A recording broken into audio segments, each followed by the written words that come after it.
Hello friends, आप सभी का एग्रो विद रवि में एक बार पुनः हार्दिक स्वागत है। दोस्तों, आज हम आपके लिए बीएससी एग्रीकल्चर फोर्थ सेमेस्टर और सब्जेक्ट है आपका introductory agro metrology and climate change, कृषि मौसम विज्ञान एवं जलवायु परिवर्तन से जुड़े हुए कुछ अति विशिष्ट प्रश्न लाए हैं, जो कि दोस्तों आपकी परीक्षा के लिए बहुत ही उपयोगी होने जा रहे हैं। तो क्लास को बिना स्किप किए हुए पूरा देखिएगा, साथ में क्लास को ज़्यादा से ज़्यादा लाइक और शेयर करना बिल्कुल ना भूलें, जिससे कि यह क्लास आपके सभी दोस्तों तक पहुंच सके। तो समय को नष्ट ना करते हुए बढ़ते हैं आज के प्रश्न की ओर। और प्रश्न यह है कि वायुमंडल मुख्यतः गर्म होता है, या इस प्रकार से भी कहा जा सकता है कि वायुमंडल किस प्रकार से गर्म होता है मुख्यतः। तो इसका सही उत्तर होगा वायुमंडल पृथ्वी की विकिरण द्वारा गर्म होता है। इसी प्रकार से अगला प्रश्न है, वायुमंडल को क्षोभमंडल, समताप मंडल आदि परतों में विभाजित करने का मुख्य आधार क्या है। दोस्तों, यह प्रश्न बहुत ही महत्वपूर्ण है आपकी परीक्षा की दृष्टि से। तो इसका सही उत्तर होगा तापमान, क्योंकि वायुमंडल को क्षोभमंडल, समताप मंडल आदि परतों में तापमान के मुख्य आधार पर ही विभाजित किया जाता है। उसके बाद बढ़ते हैं अगले प्रश्न की ओर। और अगला प्रश्न यह है कि क्षोभमंडल की धरातल से औसत ऊंचाई कितनी होती है। क्षोभमंडल की धरातल से औसत ऊंचाई कितनी होती है। तो इसका सही उत्तर है 14 किलोमीटर। कितनी? 14 किलोमीटर। बढ़ते हैं अगले प्रश्न की ओर। और अगला प्रश्न है, निम्नलिखित में से कौन सी गैस ग्रीन हाउस प्रभाव के लिए उत्तरदायी होती है। तो इसका सही उत्तर होगा CO2। दोस्तों, यह भी प्रश्न आपके एग्जाम में बहुत बार पूछा जा चुका है कि निम्नलिखित में से कौन सी गैस ग्रीन हाउस प्रभाव के लिए उत्तरदायी है। दोस्तों, अगर आप वीडियो की PDF लेना चाहते हैं तो आप हमारे टेलीग्राम और व्हाट्सएप ग्रुप को ज्वाइन कर सकते हैं, जिसकी लिंक आपको नीचे डिस्क्रिप्शन बॉक्स में दे दी जाएगी।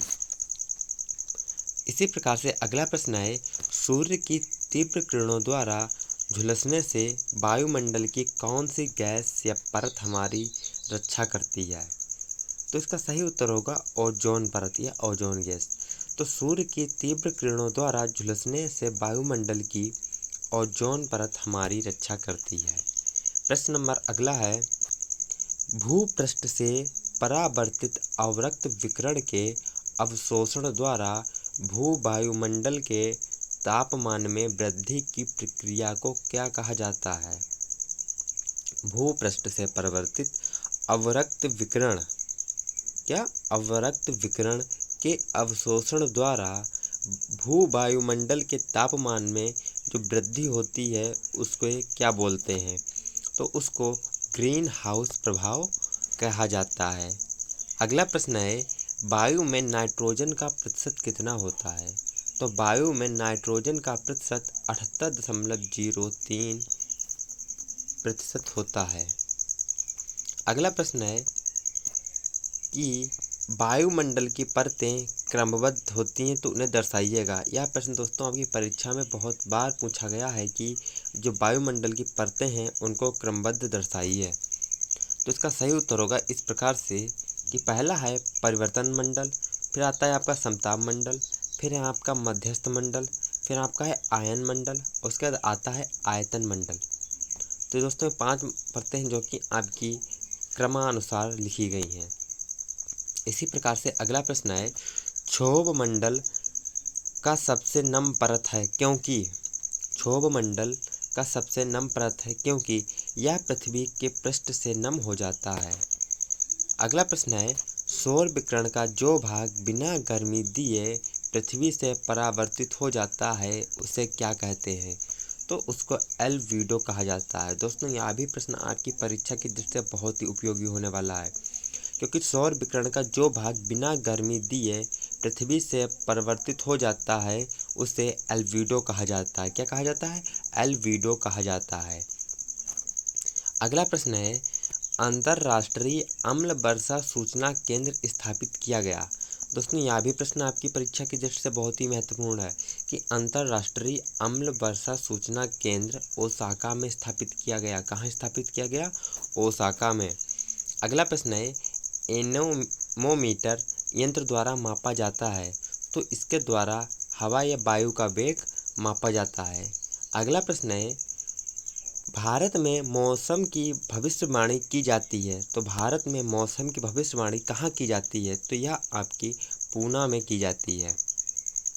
अगला प्रश्न है, जलद बादल पृथ्वी की कितनी ऊंचाई पर पाए जाते हैं?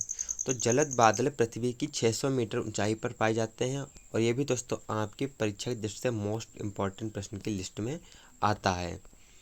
अगला प्रश्न है, वर्षा कही जाती है जब पृथ्वी पर गिरने वाले जल की मात्रा अधिक है? तो वर्षा कब कहा जाता है? जब बरसात होती है और वो भी 2.5 मिमी से अधिक हो। कितने से अधिक हो? 2.5 मिमी से अधिक होनी चाहिए। भारत में सर्वाधिक वर्षा वाला राज्य कौन सा है? तो वो है आपका मौसिनराम। कहाँ है? मौसिनराम। अगला प्रश्न है, किसी स्थान पर वेधशाला के परीक्षणों के समय का आधार होता है? दोस्तों यह भी प्रश्न बहुत ही महत्वपूर्ण है आपकी एग्जाम की दृष्टि से, इसे आप कहीं पर नोट भी कर सकते हैं जितने इंपॉर्टेंट प्रश्न है, या इसकी जो PDF है वो आप द्वारा भी पढ़ सकते हैं। तो किसी स्थान पर वेधशाला के परीक्षणों के समय पर का आधार होता है तो उसको ग्रीनविच मीन समय व देशांतर बोलते हैं। अगला प्रश्न है, वर्षा दिन या रेनी दिन कहा जाता है? दोस्तों यह भी प्रश्न बहुत ही महत्वपूर्ण है। दोस्तों आज की जो श्रृंखला आपके लाए हैं सभी मोस्ट इंपॉर्टेंट प्रश्नों की श्रृंखला लाए हैं, तो क्लास को ज़्यादा से ज़्यादा लाइक और शेयर करना बिल्कुल ही ना भूलें। तो प्रश्न है कि वर्षा दिन या रेनी दिन कहा जाता है यदि 24 घंटे में वर्षा अधिक हुई हो? तो इसका सही उत्तर होगा 0.50 मिमी से अधिक। यदि दिन में वर्षा 0.50 मिमी से अधिक हुई होगी तो उसको रेनी डे कहा जाता है। अगला प्रश्न है कि सिंचाई निर्धारण हेतु मृदा नमी का मापन करते हैं तो उसे टेंसियोमीटर द्वारा मापा जाता है। अगला प्रश्न है, बाष्पोत्सर्जन मापने का यंत्र है तो उस यंत्र को क्या कहा जाता है? तो उसे लाइसीमीटर कहते हैं।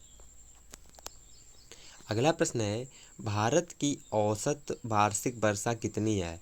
तो भारत की औसत वार्षिक वर्षा 119 सेमी प्रति वर्ष है। दोस्तों यह भी प्रश्न बहुत ही इंपॉर्टेंट है आपके परीक्षा की दृष्टि से, इसे आप मोस्ट इम्पॉर्टेंट लिस्ट में भी डाल सकते हैं क्योंकि यह प्रश्न आपके परीक्षा में लगातार कई बार पूछा जा चुका है। इसी प्रकार से अगला प्रश्न है कि मौसम विज्ञान का प्रधान कार्यालय तथा अनुसंधानशाला स्थित है तो यह कहाँ स्थित है? तो इसका सही उत्तर है यह दिल्ली में स्थित है। अगला प्रश्न है, भारतीय वेधशालाओं में मौसम से संबंधित यंत्रों की रीडिंग प्रातः तथा शाम को किस समय तक दी जाती है? तो इसका सही उत्तर है प्रातः 8:30 पर तथा शाम को 5:30 पर दी जाती है। इसी प्रकार से अगला प्रश्न है, समुद्र तल से ऊंचाई बढ़ाने पर वायु दाब पर क्या प्रभाव पड़ता है? तो इसका सही उत्तर है वायु दाब कम हो जाता है। वायु दाब कम कब होता है? जब समुद्र तल से ऊंचाई बढ़ाई जाए तब वायु दाब कम हो जाता है।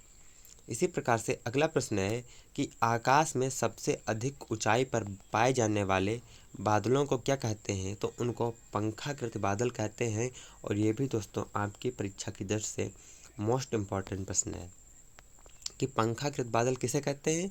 तो आकाश में जो बादल सबसे अधिक ऊंचाई पर पाए जाते हैं उन्हें पंखाकृत बादल कहा जाता है। अगला प्रश्न है कि जीवमंडल या बायोस्फीयर शब्द का प्रयोग पृथ्वी के उस क्षेत्र के लिए किया जाता है जहाँ पर जीवन रहता है। तो कहाँ कहाँ जीवन रहता है? तो स्थलमंडल, जलमंडल एवं वायुमंडल। तो इन मंडलों को जीवमंडल या बायोस्फीयर का भी प्रयोग किया जाता है। इसी प्रकार से अगला प्रश्न है कि पृथ्वी की सतह पर जलवायु तथा भूमि के साथ साथ सजीव पदार्थ के मंडल को कहते हैं तो उसको जीवमंडल या बायोस्फीयर कहा जाता है। दोस्तों अगर आपको आज की क्लास पसंद आई हो तो क्लास को ज़्यादा से ज़्यादा लाइक और शेयर करना बिल्कुल ना भूलें।